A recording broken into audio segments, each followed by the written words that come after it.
guys दाइको घरतिर हिँडियो बिचरा बुढो नाइट काम गरेर आएको भरे नाइट काम छ त्यही पनि हिँड्नु भइरहेको गाडी चलाउँदै दाइको छोराको भात खुवाइ छ नि त त्यही भएर जानै पर्यो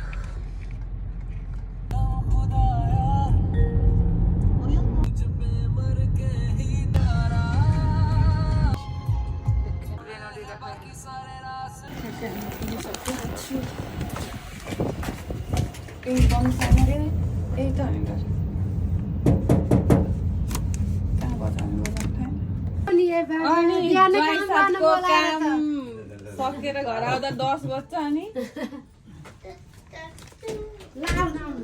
नमस्ते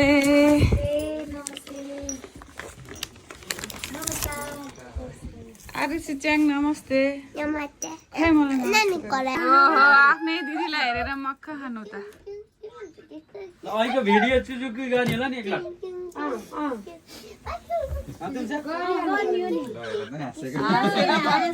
फोटो खिच्यो है फोटो अहिलेको भिडियो ल भयो गराउँदै लैजाऊ है फोटो भयो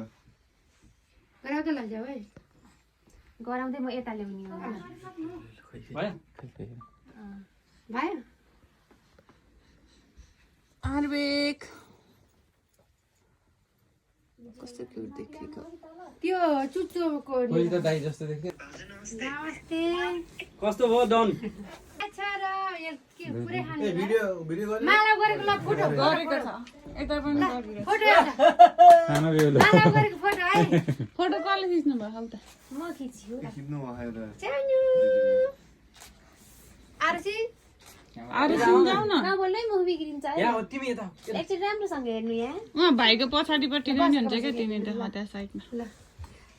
भाइ त्यसै गरेर हेर्नु है माइजको मोबाइलमा ल ज्ञानी हुनु डक्टर बन्नु भन शुभ साई थाली बनाउनु थाली ल अब माम पनि ल अब माम पिलाइदेऊ टिकलाई पैसा देऊ यही त होला नि हैन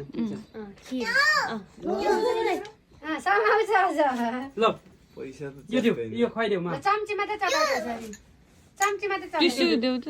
देउदा रे दिनुहोस् त भाउजू काका बोल्दै बोल्दै के भन्छ आरुषिलाई मामुलाई देऊ भनेको टिस्यु देऊ त भन्छ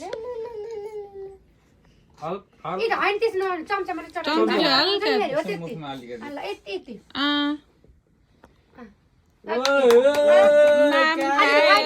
अलि खाइदेऊ भिडियो त भइरह नि होइन खाइदेऊ मुखमा हालिदेऊ अलिक मुख हालिदेऊ काले ल भाइ भाइ त्यत्रो त हाल्ने ल भयो नि भयो भयो भयो स्वाद पायो कस्तो स्वाद गइरहेको छ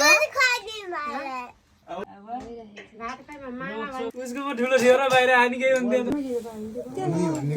कुरो यसले नमानी निस्केको के त्यो भएर लागिसक्यो होला बिचरा होइन यो फुपूले टिको लाउँदाखेरि रोयो भनेपछि त ढिला भयो भाइ चाहियो भने जस्तो एन्जिन त्यत्रो वा वा अड्काउँछ त्यत्रो आमाले उस मात्रै ए दुधमा हाल्नु पैसा दिनु पर्दैन नसाबाट ल तल राख ल ल एकचोटि हेर्नु त बसेर ल